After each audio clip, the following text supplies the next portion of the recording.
Assalamualaikum warahmatullahi wabarakatuh. Jumpa lagi dengan aku Elhida yang akan mengungkap kisah-kisah nyata dan kasus-kasus misteri yang penuh sensasi. Dan kali ini aku akan mengangkat tentang psikopat yang membuktikan bahwa ternyata mereka adalah orang-orang cerdas. Sorry, it's DJ.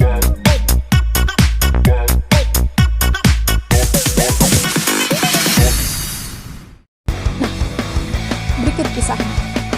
Yang pertama, Zodiac Killer.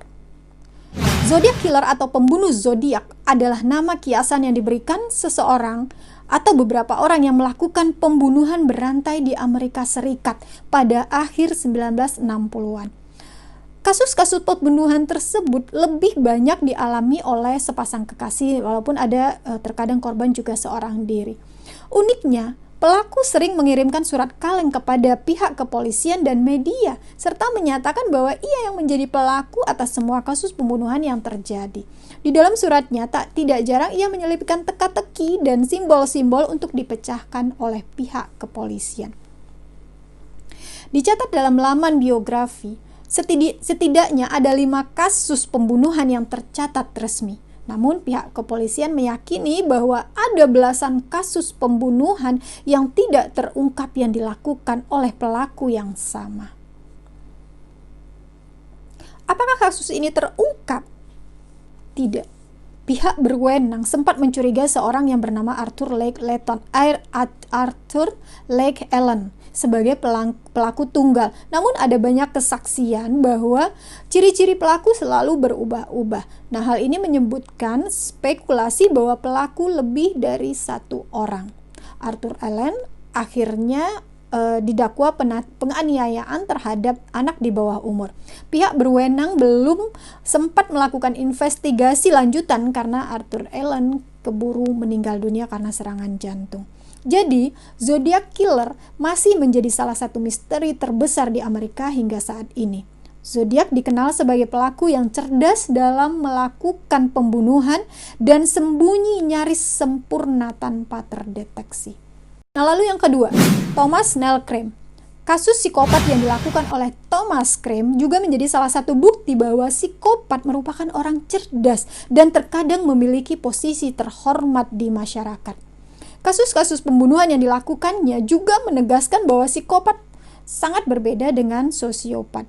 Ya, Thomas Crime adalah seorang dokter yang juga sempat mengenyam pendidikan kedokteran di Universitas McGill, Montreal, Kanada. Bahkan seperti ditulis dalam Canada's History, Thomas Crime juga anak dari keluarga kaya raya yang cukup terpandang di wilayahnya. Thomas Crime dilahirkan pada 27 Mei 1850 di Skotlandia. 4 tahun setelah kelahirannya, orang tuanya pindah ke Kanada dan di sana keluarganya mendapat pekerjaan yang bagus hingga akhirnya memiliki kekayaan dan posisi terhormat di tengah warga lokal Quebec, Kanada. Thomas mengawali karir psikopatnya, karir gengs, dengan membuka praktik aborsi ilegal. Bahkan pada awalnya sempat melakukan pembunuhan terhadap seorang perempuan yang dijejalkan penuh kloroform atau obat bius dalam tubuhnya. Namun ia tidak terbukti bersalah meskipun kepolisian sangat yakin bahwa Thomas adalah pelakunya. Pada 1880, pasien aborsi selanjutnya juga ditemukan meninggal. Lagi-lagi polisi tidak menemukan bukti yang kuat yang mengarah pada Thomas. Pada 1881, polisi bisa menangkap Thomas karena benar-benar terbukti membunuh seorang pria bernama Daniel Stott. Ia dihukum penjara seumur hidup, namun sempat bebas bersyarat karena berperilaku baik dan sopan. Ia kembali ke Inggris dan kejadian selanjutnya adalah pembunuhan berantai yang mirip dengan Jack the Ripper. Thomas terbukti melakukan beberapa pembunuhan sadis di London dan ia dihukum mati pada 1892 di Inggris. Dan yang mengerikan, ia sempat mengaku sebagai Jack the Ripper, pembunuh berantai yang juga tidak terungkap hingga saat ini. Lalu yang ketiga,